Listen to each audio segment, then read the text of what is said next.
आइए शुरू करते हैं। टॉपिक है पाठ 1 क्लास 10 का हम लोग लेके चलते हैं। संसाधन, विकास तथा उपयोग। संसाधन, विकास तथा उपयोग। तो सबसे पहला प्रश्न होगा, संसाधन क्या है? संसाधन क्या है या संसाधन कहते किसे हैं? आप उत्तर लिखेंगे, वे सभी वस्तुएं जो मानव के जरूरत को पूरा करता है या उन जरूरत को पूरा करने की सामर्थ्य रखता है। वे सभी वस्तुएं जो मानव के जरूरत को क्या करता है? पूरा करता है या जरूरत को पूरा करने की क्या रखता है? सामर्थ्य रखता है। उन सभी वस्तुओं को हम क्या कहते हैं? संसाधन कहते हैं। याद रहेगा, वे सभी वस्तुएं जो मानव के जरूरत को क्या करती है? पूरा करती है या पूरा करने की सामर्थ्य रखती है, क्षमता रखती है, क्या कहलाता है? संसाधन कहलाते हैं। संसाधन के वर्गीकरण की बात करते हैं तो संसाधन को 2 भागों में बांटा गया है। नंबर 1 प्राकृतिक संसाधन और नंबर 2 मानव निर्मित संसाधन। मानव निर्मित संसाधन। संसाधन 2 प्रकार के होते हैं, एक प्राकृतिक संसाधन, दूसरा मानव निर्मित संसाधन। तो प्राकृतिक संसाधन क्या है? तो प्रकृति ने जिस संसाधन को दिया है, प्रकृति के द्वारा निर्मित या प्रकृति के द्वारा दिए गए संसाधन को हम प्राकृतिक संसाधन कहते हैं, और जिसका निर्माण मनुष्य ने किया है उसको हम मानव निर्मित संसाधन कहते हैं। मानव के द्वारा बनाए गए संसाधन को, जैसे घर हुआ, सड़क हुआ, पुल हुआ, पंखा हुआ, बस ट्रक, जितने भी भौतिक वस्तुएं हैं वे सभी मानव निर्मित संसाधन के उदाहरण हैं। और प्राकृतिक संसाधन में क्या होगा? जल, मृदा, पेड़ पौधा, जंगल, सागर, महासागर, ये सभी प्राकृतिक संसाधन होते हैं।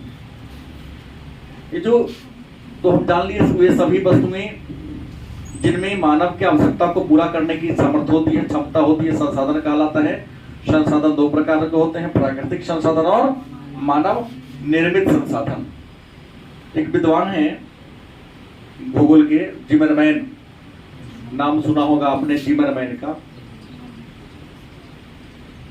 जिमरमैन, जिन्होंने कहा संसाधन होते नहीं बना करते हैं।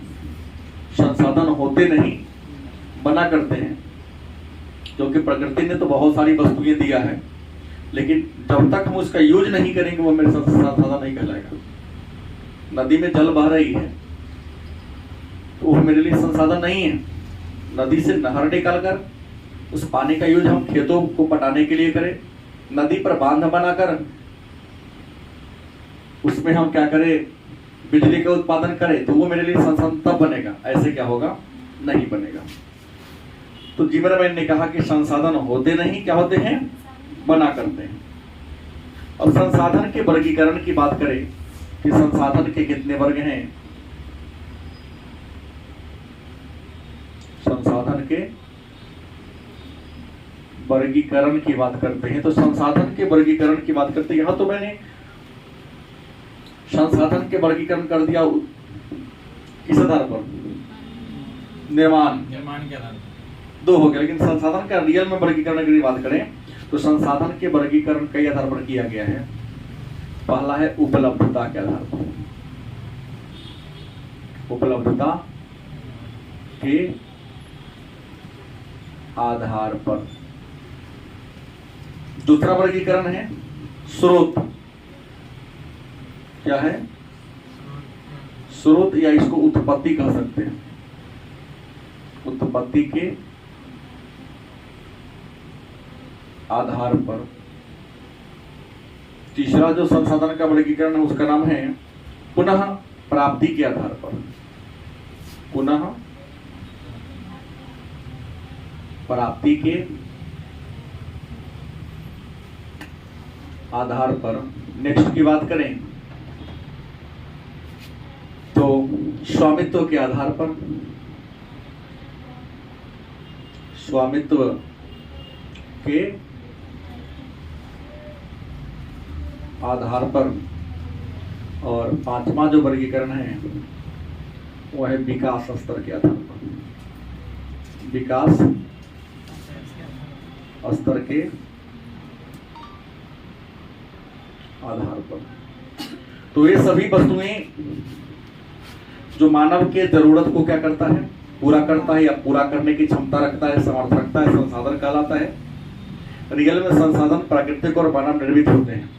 संसार में जितने भी वस्तुएं हैं या तो उसे प्रकृति ने हमको दिया है या इंसान ने खुद बनाया है अपनी जरूरतों को ध्यान में रखकर। लेकिन संसाधनों के वर्गीकरण की बात करें तो भारत या नहीं संपूर्ण विश्व की बात कर लिया जाए तो संपूर्ण विश्व में संसाधन को 5 आधार पर बांटा गया है। पहला उपलब्धता के आधार पर, दूसरा स्रोत या उत्पत्ति के आधार पर, तीसरा पुनः प्राप्ति के आधार पर, चौथा स्वामित्व के आधार पर, पांचवा विकास स्तर के आधार पर। अब उपलब्धता की बात करें तो ये उपलब्धता के आधार पर है। संसाधन के 2 प्रकार हैं। नंबर 1 प्राकृतिक संसाधन, दूसरा मानव निर्मित संसाधन। उत्पत्ति के आधार पर कहे तब मैंने कैसे उत्पन्न हुआ या स्रोत कौन स्रोत से बना है वो। तो उत्पत्ति के आधार पर भी संसाधन के कितने प्रकार हैं? 2। पहला जैव संसाधन, दूसरा अजैव संसाधन। पहला कौन है? जैव संसाधन, दूसरा कौन है? अजैव संसाधन। पुनः प्राप्ति के आधार पर पुनः संसाधन के 2 प्रकार है। पहला नवीकरणीय और अनवीकरणीय। स्वामित्व के आधार पर की बात करें तो 4 प्रकार हैं। एक निजी, दूसरा सामुदायिक, तीसरा राष्ट्रीय, चौथा अंतरराष्ट्रीय। विकास स्तर के आधार पर संसाधन के 4 प्रकार हैं। नंबर 1 संभाव्य, दूसरा ज्ञात, तीसरा भंडारित, बात ठीक है आपका भी, चौथा संचित। तो संसाधनों को किन किन आधारों पर बांटा गया है या संसाधन के प्रमुख प्रकार या संसाधन के प्रमुख वर्ग कौन कौन हैं, इसके बारे में चर्चा हम लोग कर रहे थे। तो हमने कहा संसाधन के को 5 आधार पर बांटा गया है। इसमें पहला वर्गीकरण उपलब्धता, मतलब संसाधन कहां से उपलब्ध हुआ है। तो उपलब्धता के आधार पर संसाधन के 2 प्रकार हैं। पहले कहा प्राकृतिक और प्राकृतिक संसाधन का परिभाषा हमने पहले दे दिया कि जिन संसाधनों का निर्माण प्रकृति ने किया है, जिन संसाधनों को प्रकृति ने बनाया है, उसको हम प्राकृतिक संसाधन कहेंगे। जैसे सागर, महासागर, झील, झरना, मैदान, पहाड़, पठार, गलत कि सही, पेट्रोलियम या खनिज, एक बार ले लो खनिज। मानव निर्मित संसाधन की बात करता है कि वे सभी वस्तुएं जिनका निर्माण मानव ने अपने भौतिक सुख सुविधाओं के लिए किया है। वे सभी वस्तुएं जिसका निर्माण किसने किया? मानव ने किया। क्यों किया? ताकि वो अपने भौतिक सुख सुविधा को प्राप्त कर सके। तो संसाधन को हम क्या कहेंगे? मानव निर्मित संसाधन। स्रोत या उत्पत्ति के आधार पर की बात करें तो स्रोत मतलब कहां से आया, साधन उसका क्या है। तो स्रोत के आधार पर संसाधन के 2 प्रकार हैं। पहला जैव संसाधन का तो वह संसाधन जो जीव जंतुओं के मरने से, वनस्पति के नष्ट होने से हुआ है, उसको जैव संसाधन कहेंगे। जैसे कोयला, पेट्रोलियम, क्या नहीं, अजैव मतलब कुछ ऐसे भी संसाधन हैं जिसमें कोई जान प्राण नहीं है, जैसे कोयला, सॉरी कोयला नहीं, जल कह सकते हैं, हवा कह सकते हैं, सूर्य का प्रकाश कह सकते हैं, चूना पत्थर कह सकते हैं, सीधे पत्थर कह दो, मिट्टी कह दो। क्या इसमें जान प्राण है? नहीं है। पुनः प्राप्ति के आधार पर कुछ ऐसे संसाधन है जिसका आप एक बार यूज करो उसकी उपयोगिता खत्म नहीं होती, पुनः दूसरी बार आप यूज कर सकते हो। तो जिन संसाधनों को एक बार नहीं अनेकों बार या बार बार यूज कर सकते हैं, वो संसाधन जिसका हम बार बार क्या कर सकते हैं, यूज कर सकते हैं, उपयोग कर सकते हैं, वैसे संसाधन को हम नवीकरणीय संसाधन कहेंगे। और नवीकरणीय संसाधन में सूर्य का प्रकाश होगा, प्रवाहित पवन होगा, जल ऊर्जा होगा, भूतापीय ऊर्जा होगा ना। ये क्या है? नवीकरणीय है, क्योंकि आप बार बार यूज कर सकते हो। अनवीकरणीय वह संसाधन जिसको एक बार आपने यूज किया उसकी उपयोगिता क्या हो गई, खत्म हो गई। जैसे केला के पेड़ में एक बार फल निकलता है, फल निकलने पर पेड़ को ही काट दिया जाता है, दूसरी बार फल आने की संभावना, अगला पौधा उसमें से निकलेगा तो फल आएगा। तो एक बार उपयोग की उपयोगिता क्या हो गई, खत्म हो गई। तो क्या कहोगे आप? अनवीकरणीय संसाधन कहेंगे। नवीकरणीय को चक्रीय भी कहेंगे और अनवीकरणीय को अचक्रीय संसाधन भी। स्वामित्व के आधार पर, स्वामी का मतलब होता है मालिक, स्वामित्व के आधार पर संसाधन के 4 प्रकार हैं। पहला है निजी संसाधन, कुछ ऐसी भी वस्तुएं हैं जिस पर केवल और केवल एक व्यक्ति का अधिकार है। वे वस्तु जिस पर केवल और केवल एक व्यक्ति का अधिकार हो उसको निजी संसाधन कहेंगे। नहीं, जैसे आपका घर, आपका साइकिल, आपका कपड़ा, आपका बैग, आपका चेयर, आपका मोबाइल, ये निजी संसाधन है, केवल उसका आप ही यूज कर सकते हो। दूसरा सामुदायिक, कुछ ऐसे संसाधन है जिस पर पूरे समाज का अधिकार है, वह संसाधन जिस पूरे समुदाय का, जैसे सड़क हो गया, पंचायत भवन होगा, हाँ विद्यालय भी हो सकता है, मंदिर मस्जिद सब हो सकता है। इस समुदाय, कुआं, चबूतरा, जो बैठेगा, तालाब। राष्ट्रीय संसाधन वह संसाधन जो किसी राष्ट्र की संपत्ति मानी जाती है, वह संसाधन जो राष्ट्र की क्या होती है, संपत्ति मानी जाती है, राष्ट्रीय संसाधन कहते हैं। और आपको पढ़ाया गया होगा कि मान लिया भारत एक हमारा देश है, तो भारत के इधर में बंगाल की खाड़ी है और पश्चिम में अरब सागर है, दक्षिण में क्या है, हिंद महासागर है। तो कहता है कि भारत के तट रेखा से, कहां से, तट रेखा से 19.2 क्या किलोमीटर, 19.2 किलोमीटर की दूरी है। यहां तक के इलाका पर भारत का पूरा अधिकार है। अगर 19.2 किलोमीटर के अंदर भारत सरकार के परमिशन के बिना अगर किसी अन्य देश का जहाज यहां चला आता है तो हमारा इंडियन आर्मी, नेवी आर्मी ये गिरफ्तार कर लेगी। लेकिन इसके बाद भी 200 किलोमीटर तक, कहां तक का जो क्षेत्र है ये एक्सक्लूसिव इकोनॉमी जोन, EEZ, मतलब यहाँ तक के संसाधन को दोहन करने का मेरा अधिकार है। यहाँ तक के संसाधनों को आप क्या कर सकते हो, दोहन कर सकते हो, यूज कर सकते हो। इस 19.2 किलोमीटर को हम 12 न्यूट्रिकल मील भी कहेंगे। समुद्री दूरी को मापने का इकाई है न्यूट्रिकल मील। तो न्यूट्रिकल मील में 12 किलोमीटर में 19.2, और इसके 200 किलोमीटर के बाद तक संसाधन को दोहन करने का अधिकार है, क्योंकि राष्ट्रीय संसाधन हमारे देश की प्रॉपर्टी है, वो हम यूज कर सकते हैं। एक है अंतर्राष्ट्रीय संसाधन, कुछ ऐसा भी संसाधन है जिस पर किसी एक देश का अधिकार, विश्व के कोई भी देश उसका यूज कर सकता है, अपने नियंत्रण में रख सकता है। जैसे खुला समुद्र, वायुमंडल, अंतरिक्ष, इस पर किसी एक व्यक्ति का अधिकार नहीं है। हालांकि अलग बात है कि आज भी अमेरिका की दादागिरी चलती है, चंद्रमा पर जब नशा इसरो नशा ही बेच रहा है, कहता कि हम पहले वहां पहुंचे तो मेरा पूरा हो गया।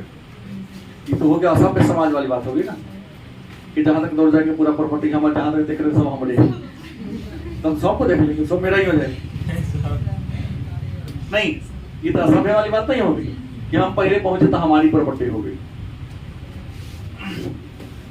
अंतरराष्ट्रीय संसाधन उस संसाधन को कहेंगे जिस पर किसी एक देश का नहीं, विश्व के सभी देशों का अधिकार, जैसे खुला समुद्र, अंतरिक्ष किसी एक के कब्जा में, और विकास के स्तर के आधार पर भी संसाधन के 4 प्रकार पलक और स्वभाव पे। तो कुछ ऐसे संसाधन है जिसके बारे में संभावना व्यक्त किया जा रही है, उसका हम यूज नहीं कर रहे हैं, उसको हम देखे नहीं है, अनुमान लगा लिए है कि यहाँ पर संसाधन होगा। जैसे भारत के पश्चिमी तट पर यहाँ पर एक बम्बई है, बम्बई जो महाराष्ट्र की राजधानी है, और बम्बई से 175 किलोमीटर दूर अरब सागर में एक पेट्रोलियम उत्पादक क्षेत्र है जिसका नाम है बॉम्बे हाई। नाम क्या है? बॉम्बे हाई से लगभग 250 किलोमीटर दक्षिण अरब सागर में बहुत बड़ा पेट्रोलियम होने का अनुमान लगाया है विद्वान। और इतना बड़ा है कि भारत अगर उसको प्राप्त कर ले तो यहाँ कभी बाहरी देशों से आयात करने की जरूरत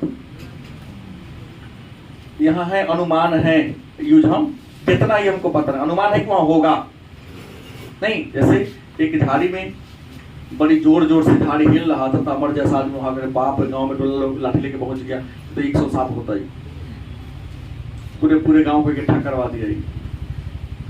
कुछ लोग बोला रहे इतने में 100 सांप कहां से हो जाते, 50 को तो जरूर होता है, कितने को झापर दे रहे इतना में फिर ना 25 को होता ही। ऐसे करते करते जब झाड़ी को काटा गया, लोगों ने दही वो चूहा था जो पूरे को हिला रहा था, तो उसमें इसने अनुमान लगा दिया कि 100 को सांप होगा। नहीं, लोगों को परेशान भी किया, लेकिन 100 को सांप नहीं मिला, मात्र क्या मिला? चूहा मिला। तो जिसके बारे में अनुमान लगा रहे हैं उसका भंडार कितना होगा ये आपको ज्ञात नहीं है, किस प्रकार का चीज है उसको पता नहीं है आपको। संभाव्य ज्ञात संसाधन किसे कहेंगे? तो ज्ञात संसाधन उस संसाधन को कहेंगे तकनीक के विकास के कारण जिसके बारे में हम पता लगा लिए कि यहाँ पर है, देख लिए कि रियल में इतना बढ़िया इसका ये है, वहां जैसे यहाँ पर पेट्रोलियम का भंडार है। तो जिस संसाधन के बारे में हमको जानकारी, स्पष्ट जानकारी मिल जाए कि नहीं वहां खानेंगे तो वो क्या होगा, मिलेगा, तो उसे क्या कहेंगे? भंडारित। जिसके स्टॉक की मात्रा हमको पता चल जाए कि उसमें खदान में कितना कोयला है या कितना पेट्रोलियम है, तो उसकी मात्रा का यदि हमें पता लगा लेते हैं तो उसे क्या कहेंगे हम? भंडारित। क्या कहेंगे? हमारे भंडार में है। और संचित, कुछ ऐसे भी संसाधन हैं जिसका भविष्य के लिए क्या किए हैं, सुरक्षित बचा के रख लिए, उसको हम क्या कहेंगे? संचित संसाधन के नाम से जानते हैं। तो भारत में संसाधन की कमी नहीं है, लेकिन फिर भी आज भारत में हमेशा इस बात को दिखाया जाता है कि यहाँ पर संसाधन की बहुत बड़ी मात्रा में क्या है, किल्लत है, बहुत बड़ी मात्रा में कमी है। इसी पर राष्ट्रपिता महात्मा गांधी ने क्या कहा? राष्ट्रपिता महात्मा गांधी ने संसाधन के बारे में कहा था कि दुनिया के सभी लोगों के लिए धरती पर बहुत कुछ है। दुनिया में जितने लोग हैं उन सभी लोगों के जरूरत को पूरा करने के लिए धरती पर बहुत चीज है, लेकिन जो लालची लोग हैं उनके तिजोरी को भरने के लिए, क्योंकि हमारे पास पेटी भरने के लिए बहुत कुछ है, सॉरी पेट भरने के लिए, लेकिन पेटी भरने के लिए, लेकिन वैसा पेट नहीं जगह पे नहीं है ना। तो अभी इंसान इतना लालची हो गया है कि पेटी रखला है, नीचे पेट काट दिया है। तो बचपन में कहानी सुनी, गोनू ओझा ने कहा गंगा मैया को, कहा कि गंगा मैया हमारे कोठी में एक कोठी धान होगा, एक हम जीव को बलि देंगे। तो थोड़ा ही खेत रोपा था, बहुत धान हुआ उसमें, देखा कि कोठी तो भर ही जाएगा, तो कोठी के नीचे वो बहुत बड़ा गड्ढा खान दिया, लगा ऊपर से रखने, भरता ही नहीं था कोठी। लोगों ने कहा तो मन्नत माना था दिया, तो कहा कि कोठी भरने पड़ेगा तो ना देंगे, कोठी भरा कहाँ पे? तो लालची लोगों के पेट को भरने के लिए कुछ भी नहीं है। अगर आप इंसान हैं तो आपके लिए बहुत कुछ है। संसाधन हमारे लिए महत्वपूर्ण है, लेकिन आज इंसान की आबादी दिन प्रतिदिन बढ़ती तीव्र गति से क्या होती जा रही है, बढ़ती जा रही है। तो इंसान की आबादी बढ़ रही है, इसका दुष्परिणाम ये हो रहा है कि दिन प्रतिदिन संसाधन की क्या होती जा रही है, कमी होती जा रही है। संसाधन की क्या हो रही है, कमी होती जा रही है। तो 1987 में एक आयोग बना था नॉर्वे के प्रधानमंत्री के देखरेख में, नाम था बर्टलैंड आयोग। इसी को ब्रुंडलैंड आयोग भी कहते हैं। हाँ, बर्टलैंड, क्योंकि नॉर्वे के प्रधानमंत्री थे, उन्हीं के देखरेख में 1987 ईस्वी में इन्हीं के देखरेख में एक आयोग बना था, बर्टलैंड आयोग था। इन्होंने अपने रिपोर्ट में एक बात दिया था, सतत पोषणीय विकास, सतत विकास। तो सतत पोषणीय विकास के बारे में सबसे पहले विचार कौन दिया था, ब्रुंडलैंड, जो नॉर्वे के क्या थे, पीएम थे, अभी हट गए थे पीएम के पद पर से।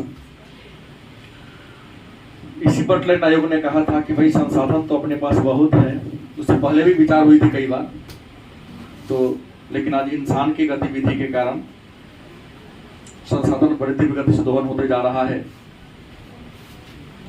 तो संसाधन के उपयोग के लिए, किसके लिए, संसाधन के उपयोग के लिए अंतर्राष्ट्रीय कुछ प्रयास किया गया। क्या किया गया, अंतर्राष्ट्रीय प्रयास किया गया। इस अंतर्राष्ट्रीय प्रयास में सबसे पहली बार गठन किया गया था 1968 में क्लब ऑफ रोम। तो क्लब ऑफ रोम का गठन कब किया गया, 1900। संसाधन के संरक्षण के दिशा में पहला प्रयास यही था। इसने प्रयोग रखा था कि संसाधनों का विवेकपूर्ण तरीके से यूज किया जाए। आज भी कम नहीं है। आज इंसान संसाधन की यूज नहीं, मिसयूज कर रहा है। जाके देखिए रोड पर जितना बिजली के खंभा पर भी बॉल लगा हुआ सब जल ही रहा होगा। लोग बगल से गुजर रहे हैं, लेकिन उनके पास टाइम नहीं है कि उसको स्विच ऑफ कर। घर के बगल में लगा दिया, फिर उसकी यूज नहीं, ये नहीं करेगा। हमने नहीं थे, सबके जो थे ना, हमने क्या भाई सब करते तो करो, हम क्यों करने जाए। दूसरा है 1974 में इस्माइल इज ब्यूटीफुल, नहीं, क्लब ऑफ रोम ने ही 1974 ईस्वी में इस्माइल इज ब्यूटीफुल एक सम्मेलन बुलाया था। इसका शीर्षक रखा था, इसमें कहा था कि धन का केंद्रीकरण होते जा रहा है, देश का विकास करना है, विश्व का विकास करना है, तो क्या करना होगा, धन और संसाधन दोनों का भी केंद्रीकरण करना होगा। और इसी रिपोर्ट के आधार पर माइकल शूमेकर ने इस्माइल इज ब्यूटीफुल शीर्षक के नाम से ही इसने माइकल शूमेकर, माइकल एक पुस्तक लिखी थी, बुक लिखा था, नाम क्या है, इस्माइल इज ब्यूटीफुल। इसी बर्टलैंड आयोग ने 1987 में एक रिपोर्ट दिया था जिसका नाम था हमारा साझा भविष्य। हमारा साझा भविष्य शीर्षक से रिपोर्ट जारी किया था। हाँ, हमारा साझा भविष्य नामक शीर्षक जारी किया था 87 में बर्टलैंड आयोग ने, और कहा था कि हम सबका भविष्य पृथ्वी है। इसी के रिपोर्ट के आधार पर एक बात हुई थी कि हम सबको धरती को बचाने का प्रयास करना चाहिए, क्योंकि धरती रहेगा तब होगा, हम लोग रहेंगे। हालांकि बर्टलैंड आयोग से पहले ही शायद आप लोगों को पता होगा 1972 में जलवायु परिवर्तन पर विचार करने के लिए मीटिंग बुलाया गया था 5 जून को। क्या 5 जून 1972 को कहा, स्टॉकहोम, कहा था, हाँ, स्टॉकहोम स्वीडन की राजधानी थी, वहां पर मीटिंग बुलाया गया था। सब देशों ने कहा कि एकमात्र पृथ्वी का मंत्र दिया, कहा कि पृथ्वी एकमात्र ऐसा ग्रह है जहां हम लोग रहते हैं, तो हम सबका साझा प्रयास होगा, मिलाजुला प्रयास होगा कि हम लोग प्रकृति को क्या करें, बचाएं। और इसी स्टॉकहोम सम्मेलन के बाद ही 87 में बर्टलैंड आयोग आया था। और चूंकि यह 5 जून को हुआ था, तो 1972 से ही हर साल 5 जून को विश्व पर्यावरण दिवस मनाते हैं। इसी स्टॉकहोम सम्मेलन के बाद नैरोबी, केन्या की राजधानी नैरोबी में पर्यावरण के संरक्षण के लिए लघु संसद का निर्माण किया गया था। लघु संसद का निर्माण किया, कहा कि पर्यावरण की सुरक्षा के लिए जो भी होगा कानून इसी के द्वारा बनाया जाएगा। इस प्रथम पृथ्वी सम्मेलन और बर्टलैंड आयोग की रिपोर्ट के आधार पर जून 1992 ईस्वी में ब्राजील के रियो डी जेनेरो शहर में 1972 में रियो डी जेनेरो शहर है जहां विश्व के 172 देशों के प्रतिनिधियों ने क्या लिया था, हिस्सा लिया था। और हमारे वायुमंडल में, हमारे जलवायु में जो बदलाव हो रहा है, उस जलवायु में हो रहे बदलाव के बारे में चिंतन किया था, विचार विमर्श किया था। और 21वीं सदी में हमारा भविष्य कैसे सुरक्षित रहेगा, हमारा पर्यावरण कैसे सुरक्षित रहेगा, इसके लिए 1992 के प्रथम सम्मेलन पृथ्वी सम्मेलन में एजेंडा 21 मतलब कार्यक्रम 21 तय किया गया था। कहा गया था 2021 में मतलब 21वीं सदी में पृथ्वी को बचाने के लिए हम लोग क्या क्या करेंगे। इसी कार्यक्रम हुआ कि पर्यावरण को बचाना होगा तो की जरूरत होगी। तो 1992 ईस्वी में ही प्रथम पृथ्वी सम्मेलन में ही आया था विश्व पर्यावरण कोष आया था और कह दिया गया कि दुनिया के सभी देश पर्यावरण को क्षति पहुंचाने का प्रयास कम से कम करें। इसमें पर्यावरण को क्षति पहुंचाने वाला संसार का सबसे बड़ा देश अमेरिका, सेकेंड में कौन है, चीन है। उनको कहा गया आप CO2 की कटौती करें और कहा कि सब देखो, सबको फिक्स कर दिया कि एक वर्ष में आप वायुमंडल में कितना CO2 छोड़ सकते हैं। अगर आप उससे ज्यादा छोड़ेंगे तो आपको क्या देना पड़ेगा, जुर्माना देना पड़ेगा। तो ये विश्व पर्यावरण कोष हुआ कि जो व्यक्ति अपने तय सीमा से ज्यादा पर्यावरण में को क्षति पहुंचाता है उसको क्या देना पड़ता है, जुर्माना देता है। जुर्माना चीन और अमेरिका को हर साल लगता है। तो जितने भी गरीब देशों से 60 बना के रखा है, गरीब देशों को जितना टारगेट मिला उसे कम कर पाता है, उसका वो खरीद लेता है और जुर्माना देने से क्या होता है, बच जाता है। प्रथम पृथ्वी सम्मेलन में, प्रथम धारा सम्मेलन में जो ब्राजील के रियो डी जेनेरो शहर में हुआ था, 172 देशों ने हिस्सा लिया था। जो बातें हुई थी उस पर विचार विमर्श करने के लिए प्रथम पृथ्वी सम्मेलन के 5 वर्ष के बाद अमेरिका के न्यूयॉर्क में, कहा अमेरिका के न्यूयॉर्क शहर में एक मीटिंग बुलाया गया था। कब, 1997 में। कब, 1900 कि हमने जो प्रथम पृथ्वी सम्मेलन में शर्तें रखी थी वो शर्त पूरा हो रहा है कि नहीं हो रहा है। क्योंकि यह 5 वर्ष के बाद बुलाया गया, इसलिए उसको +5 सम्मेलन और पृथ्वी की रक्षा करने के लिए बुलाया था। तो 1997 के सम्मेलन को हम, या न्यूयॉर्क वाला सम्मेलन को हम दूसरा पृथ्वी सम्मेलन के नाम से, 1997 में ही एक बात महसूस किया गया कि हमारी धरती जो है ग्लोबल वार्मिंग के दौर से गुजर रही है। 97 में ही महसूस कर लिया था कि हमारी पृथ्वी क्या है, ग्लोबल वार्मिंग के दौर से गुजर रही है। तो ग्लोबल वार्मिंग से धरती को बचाना होगा तो हमें क्या होगा, CO2, CFC, क्लोरोफ्लोरो कार्बन, उसके बाद SiO2 सल्फर डाइऑक्साइड, इसके अलावा मीथेन, क्या होगा, NH3, CH4, सल्फर हेक्साक्लोराइड, 6 को ऐसा गैस था जिसको कहा कि कंट्रोल करना होगा। अगर कंट्रोल नहीं करेंगे तो हमारी पृथ्वी का टेम्परेचर इतना ज्यादा बढ़ जाएगा कि दोनों ध्रुव पर जो बर्फ जमा हुआ है, बर्फ क्या होगा, पिघल जाएगा और दुनिया क्या हो जाएगी, जल प्लावित हो जाएगी। इस सम्मेलन में क्योटो, यह सम्मेलन हुआ था जापान के क्योटो शहर में। कहा हुआ था,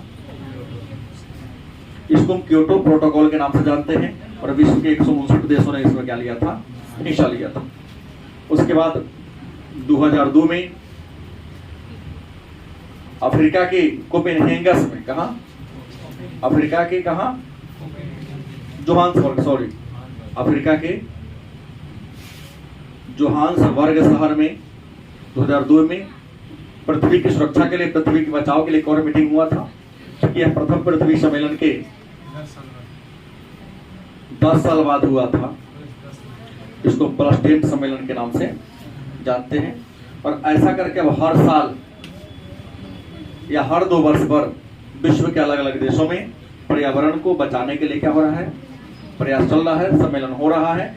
विकसित देशों से रिक्वेस्ट किया जा रहा है, आग्रह किया जा रहा है कि आप लोग पर्यावरण को क्षति कम से कम पहुंचाए। और इसी का सोच है कि आज सोलर प्लेट का बैटरी से चलने वाली वाहनों का यूज ज़्यादा करने का बात हो रहा है। तो संसाधन हमारे लिए महत्वपूर्ण है। यदि संसाधन नहीं होगा तो हम जीवित नहीं रह पाएंगे। तो संसाधनों का विवेकपूर्ण तरीके से यूज करना संसाधन संरक्षण कहलाता है। संसाधनों का विवेकपूर्ण तरीके से क्या करना, यूज करना संसाधनों का संरक्षण कहलाता है। और आज हर देश की सरकार को ही नहीं, हम सबको यह प्रयास करना चाहिए कि संसाधन का संरक्षण कैसे होगा क्योंकि संसाधन नहीं रहेगा तो अगली पीढ़ी को बहुत ज्यादा परेशानी का सामना करना पड़ेगा। हम लोगों ने जल का इतना दोहन किया है कि पता चल रहा है ना कि हम लोग के जो हैंड पंप है वहां से पानी कम निकल रहा है। दोपहर में तो पानी बहुत कम होता है।